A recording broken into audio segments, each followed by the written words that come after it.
So what's up guys, hope you guys are doing well.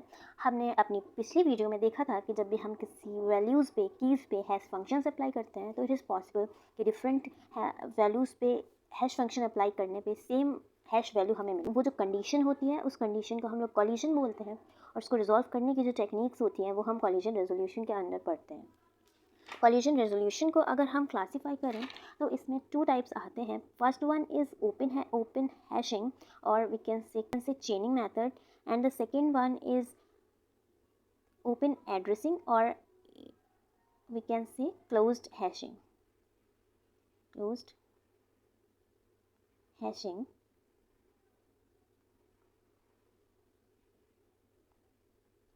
And the closed hashing or open addressing is further classified into three types. The first one is linear probing, the second one is quadratic probing, and the third one is double hashing.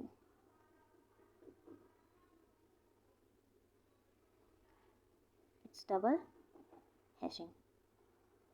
Now moving towards these types, the first let us start with the open addressing, in which we first learn about linear probing.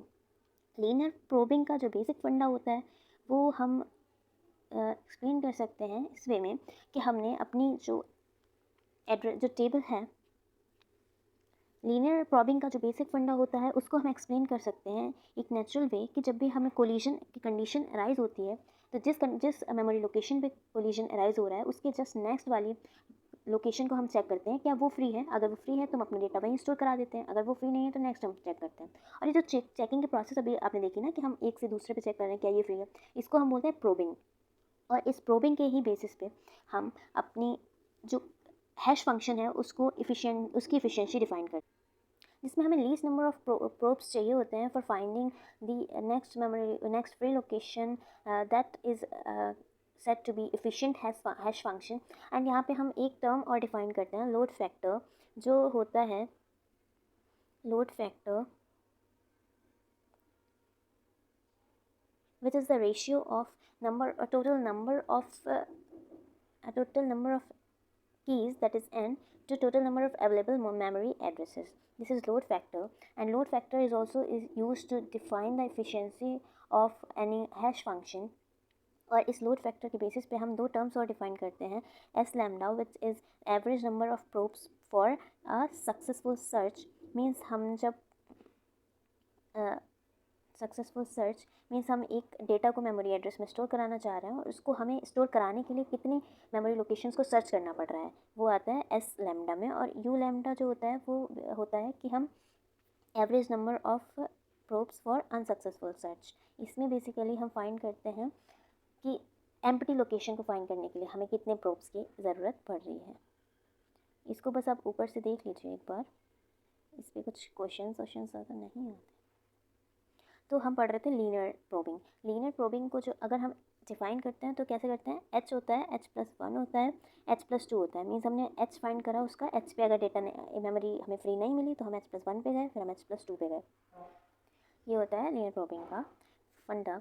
और इसका अगर हम example देखें तो suppose कीजिए हमारे पास records हैं, वो हैं A, B, C, D, E, X, Y and Z।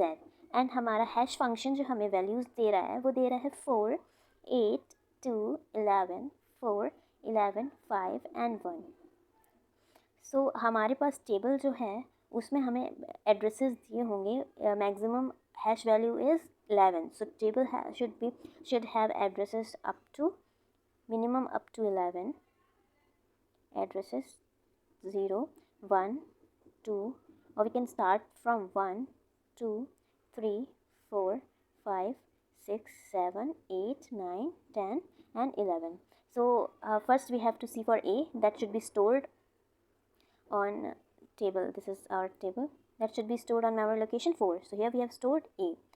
Next one is B on 8, C on 2, then D on 11, then E on 4. So 4 is already filled, so we have to probe for next memory location which is empty. So we will store E in the memory location named 5. Next X D is already fill. So यहाँ पे हम ये assume कर रहे हैं कि जो हमारा मेमोरी एड्रेस और टेबल है विद एम मेमोरी लोकेशन वो सर्कुलर है। तो हमने अगर 11 सर्च करा तो 11 से वो मूव होकर 1 पे आया, 1 पे उसने देखा कि हाँ हमें फ्री मिल रहा है मेमोरी लोकेशन, तो हमने x को फिल कर दिया। Then y is should be on 5 is already filled, so we have to store on 6, z is on 1 already filled, c already filled, z should be on third memory location. This is the way we have to apply linear probing. Now moving towards the second one, which is quadratic probing. Second one is quadratic probing.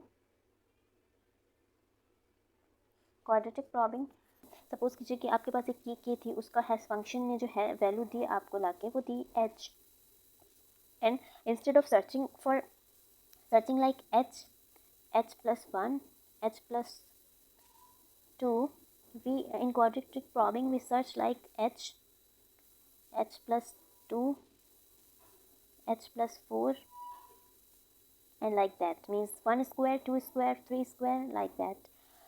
And for the suppose here we can, and the third one was double hashing. In double hashing we use two hash functions to find the correct place for a key. Here we the way is h plus h dash plus h plus h 2h dash plus h comma h plus 3h dash for resolving collision. यहाँ पे h is another function and one hash function is h dash, which is giving us h dash. So we will find this for key k. Okay. अब यहाँ पे हमारे पास एक जो disadvantage होता है हैशिंग जो प्रोबिंग टेक्निक का, वो ये होता है कि सपोज़ कीजिए आपने कोई मेमोरी लोकेशन डिलीट करी, बट वो आपने कोई मेमोरी लोकेशन TR डिलीट करी, बट इंसर्शन के टाइम पे ऐसा पॉसिबल है कि वहाँ TR पे एक दूसरा की इंसर्ट हो जाए। तो उस केस में हमें पता नहीं चल पाता है कि हमारी वो मेमोरी लोकेशन डिलीटेड थी और डिलीट होके उस पर ऑपरेशन हुआ है, या उस पर जो एड्रेस पड़ा है वो एक्चुअल में उसका हैश वैल्यू दे रहा है वो एड्रेस। सो ये चीज़ हमारा कुछ क्लैश करती है। अब moving towards our next collision resolution method, that was chaining का एक मेजर डिसएडवांटेज आता है। वो चेनिंग में बेसिकली हम यूज़ करते हैं 3M मेमोरी लोकेशन का यूज़ करना पड़ता है। अगर हम प्रोबिंग में M मेमोरी लोकेशन यूज़ करेंगे तो चेनिंग में हम 3M मेमोरी लोकेशन यूज़ करेंगे। क्यों करेंगे? क्योंकि हमें यहाँ पे एक लिंक लिस्ट मेंटेन करके चलनी पड़ती है, जिसमें इन्फो फील्ड होता है एक में, जिसमें तो हमारा मेमोरी जो कीज़ रहती हैं वही रहती हैं, और दूसरा हमें लिंक फील्ड एक लेना पड़ता है जो बताता है कि इस सेम मेमोरी लोकेशन पे कौन सा दूसरा जो की है वो लिंक रहेगी। लिंक और एक लिस्ट पॉइंटर और मेंटेन करके रखना पड़ता है जो एड्रेस को पॉइंट करता है एवरी की पे। ठीक है, तो इसमें हमें क्या करते हैं हम, जैसे इसको हम थोड़ा सा, अगर हमें डायग्राम बनाने का प्लेस मिले तो हमने एग्जांपल लिया कि रिकॉर्ड्स हमारे पास हैं ABCDE XYZ, and hash function हमने अप्लाई किया कोई भी, हमें वैल्यूज़ मिली 4 8 2 11 11 5 सॉरी माय बैड 11 4 11 5 1। अब हमें इसको चेनिंग मेथड का यूज़ करके स्टोर करना है। मतलब चेनिंग मेथड को हम लोग ओपन हैशिंग भी बोलते हैं, क्योंकि ये सिर्फ कंस्ट्रेंट नहीं रहती है उसी टेबल पे, ये न्यू टेबल्स का भी यूज़ करती है, न्यू मेमोरी लोकेशंस का भी यूज़ करती है, इसलिए हम इसको ओपन हैशिंग बोलते हैं। और जो हमारी ओपन एड्रेसिंग वाली थी उसको क्लोज्ड हैशिंग बोलते हैं। इसको हम अगर फिल करें तो हमने एक जो हमारी मेन लिंक लिस्ट थी उसमें हमने दो फील्ड्स बनाए, info and link. 1 second guys, 11 5। सो यहाँ पे अब हम देखेंगे कि हम लोग चेनिंग मेथड में कैसे डेटा को स्टोर करवाते हैं। इसमें हम लिस्ट हैश एड्रेस टेबल हमारे मेमोरी लोकेशन में स्टोर होती है, जिसमें मेमोरी एड्रेसेस दिए होते हैं और उसके करस्पॉन्डिंग जिस सीरियल नंबर पे वो डेटा है वो दिया होता है। फॉर एग्ज़ाम्पल A जो हमारा था for example one memory address पे at serial number of link list पे जो डेटा है वो स्टोर रहेगा। सो हमने 1 को पॉइंट करा दिया to 8. So 1 is just a pointer which is storing the data at address 8 and similarly second में 3 पे जो डेटा है मीन्स C, 3 पे कोई डेटा हमारे पास स्टोर नहीं था तो हमने 0 रख दिया। 4 पे फिफ्थ पे जो डेटा है मीन्स E, 7 पे फिफ्थ पे जो 7th पे जो डेटा है Y वो स्टोर कराया एंड 8 पे जो 2 पे जो डेटा है मीन्स B वो स्टोर कराया।